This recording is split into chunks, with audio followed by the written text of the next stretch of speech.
lack of milk, pasta, berries, and more, as supply chain issues leave store shelves empty.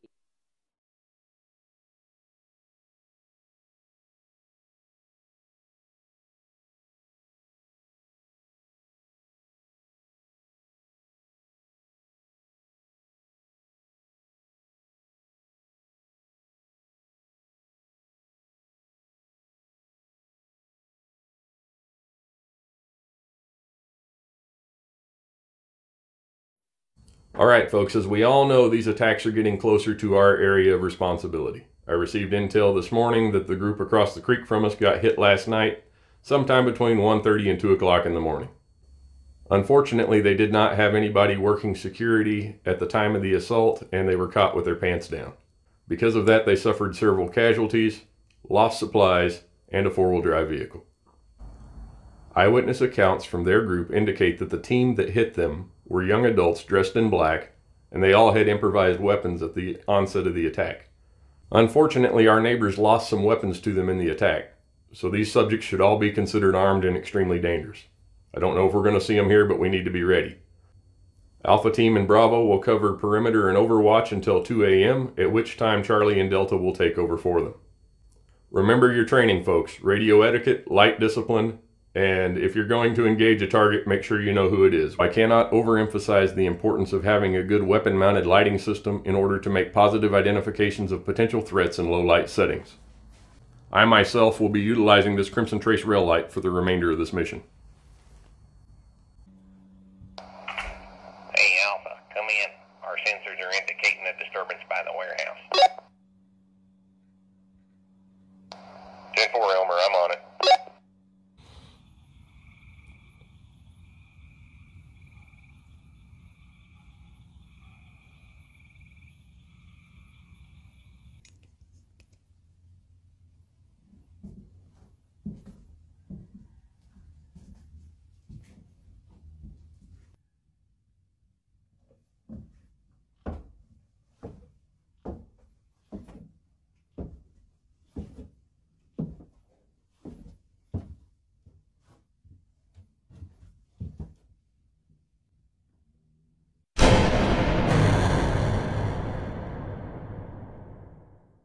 Hey there, folks. How you doing today? Hope all is going well for you. Welcome back to the program. Please bear with any background racket that you might hear throughout the remainder of this production. We are on location here where life happens, and sometimes there's stuff going on out there that interferes with what we're trying to do in here. That being said, for those of you that suffered through the first part of that, thanks for sticking around. I'm glad you made it. Lesser men might not have.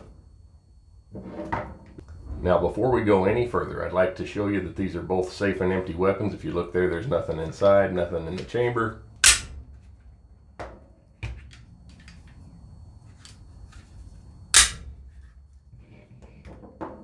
Safety is paramount when you're doing this kind of stuff, and I'm not going to stop just because a couple of folks have a keyboard attached to their computer. Alright, now what we're here for, folks, today is to showcase to you this Crimson Trace Raillight. This is a new for 2023, just came out a couple of weeks ago item that they have introduced to be a competitor to the likes of the Surefire X300U that I have mounted on my other Smith & Wesson M&P. Now, while I did flash the specs up there on the screen in that little intro video that we did, I know most of you probably didn't have time to read them, so I'm going to touch on the highlighted points. And then I'm just going to kind of tell you what I think about the light in terms of what really worked and what might not have. For starters, the body of the light is made out of aluminum. It's very stiff and sturdy. It mounts tightly to the dust cover rail on this pistol. And because of the overall sleek dynamics of it, it really kind of feels like an integral piece and less like a bolt-on accessory. Now I'll show you here on the bottom of this thing, it's got a series of holes. What I found worked best for me was to take all the little rubber plugs out and then move it back and forth to line it up exactly where I wanted it to be. Pick the set that worked best and tighten them down with the supplied screws. The kit came with 3 different lengths of screws, so depending on the dimensions of your rail, you have some options there, which is really nice. The literature that came with it said it also works on a Glock pistol, which I found that to be an added bonus. Light output, maximum output is 1000 lumens, goes down to 500, 250, 100, and then there's a 5 lumen option. Additionally, it has the little light that comes on here on the bottom that is that walkway light which we featured in the video. Now, while that might not be suitable to all applications, I did find it to be very convenient in several instances throughout the research that we did in preparing for the production of this video. Crimson Trace supplies the light with 2 proprietary batteries. We'll talk more about that here in just a minute, but just know that you have 1 hour runtime with the battery that's in it, and you can very quickly remove that battery and install a spare should the need arise in the middle of a shift or in some kind of tactical operation. Now, I was excited when I first saw it because I thought that it would take the same size battery as my X300U. I was a little bit disappointed when I saw that there's a stature difference between the two, and that probably has something to do with adding the circuitry to be a self-charging battery. I don't really consider that to be a negative because they did supply 2 of them. They are rechargeable and they do last a good long while.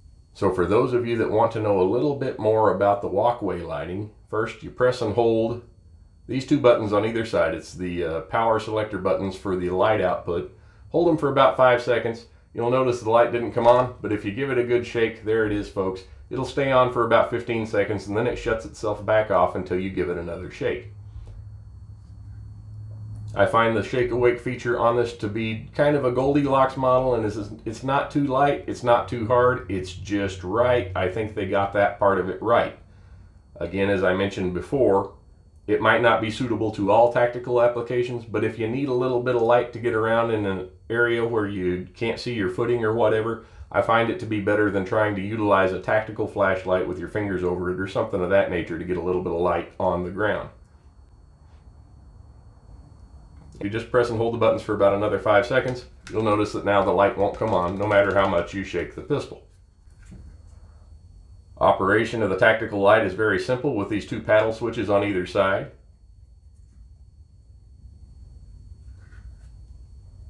I have the light at the moment set at maximum brightness, which is 1000 lumens. Turning the light on, you can press the down selector button to cut it to 500, 250, 100, finally a 5 lumen low output, as well as it has a nice feature that once you get to the top or the bottom of the selector, it'll blink at you 3 times so that you know you've run out of real estate.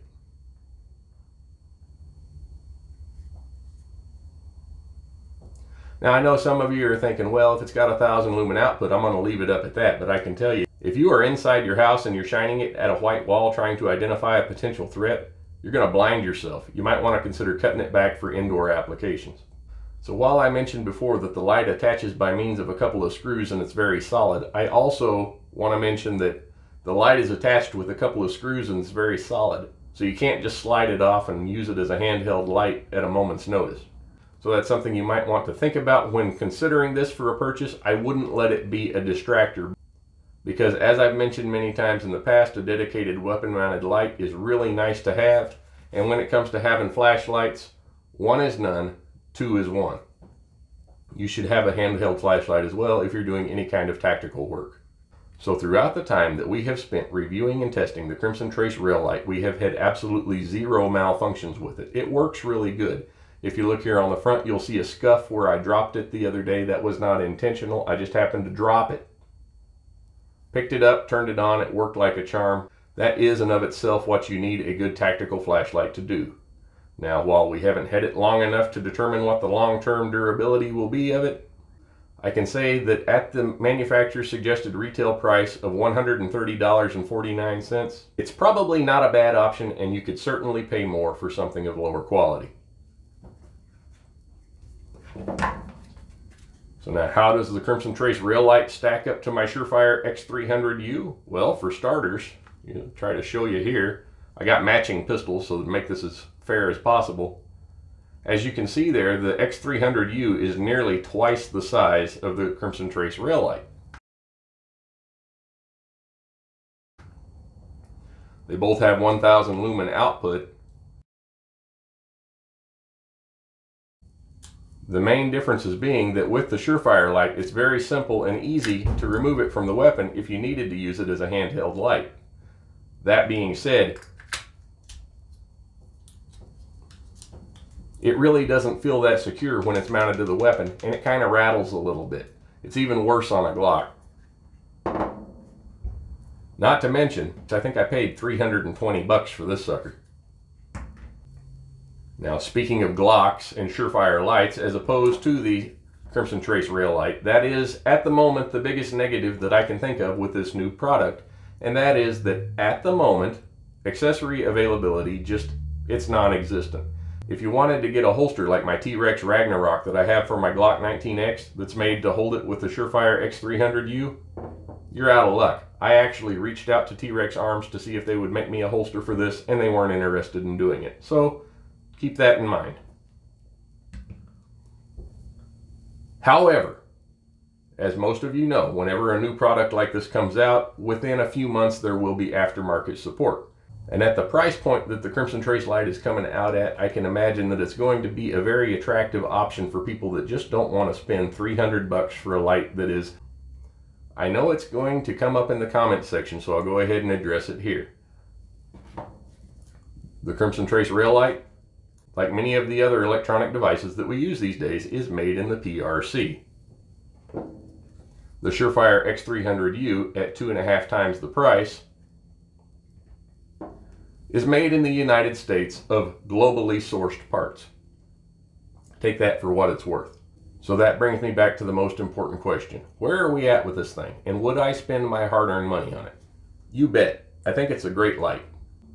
There's one other feature that I want to address with this, that while I wish it were a little different, I've learned to adapt to it so it's a non-issue, but I want you to be aware of it, is the Crimson Trace Raillight has a momentary feature. However, in order to operate it, you have to press the button, hold it for at least a second, and then release it.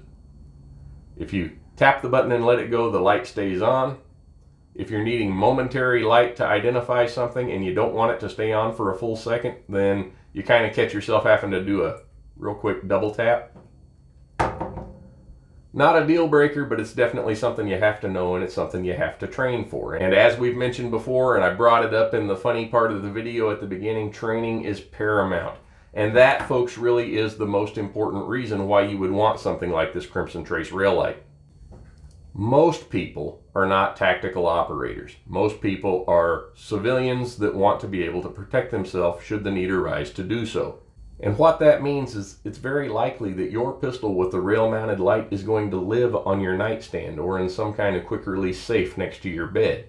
And if that's the case, then you're going to want something that's going to do everything that you want it to do, and that is a light that's going to come on each and every time you need it to. Whereas for the tactical operator, the guy that goes to work every day and kicks indoors, he might want something that's a little bit more industry standard. I can't discount the quality of the Crimson Trace Raillight. I think it's an attractive product, and I'm working with them at the moment to get a discount code for it for the viewers of this channel. And once that happens, I'll put it in the pinned comment down below on this video. Full disclosure here, Crimson Trace sent the Raillight to me and asked me to do the review. I have worked with Crimson Trace on several occasions in the past, and by far and large I found their products to be of very good quality. So I was pleased to be able to work with them when they asked me to help review the Crimson Trace Raillight. So tell me what you think about that little bit we did at the beginning of the video. There was quite a bit of work went into that, and if nobody appreciated it, I'm not going to do that again. But if you found this content useful, please take a moment to like, subscribe, or leave a comment down below. It really does help with the algorithm that suppresses 2A content. So until next time, take care. God bless.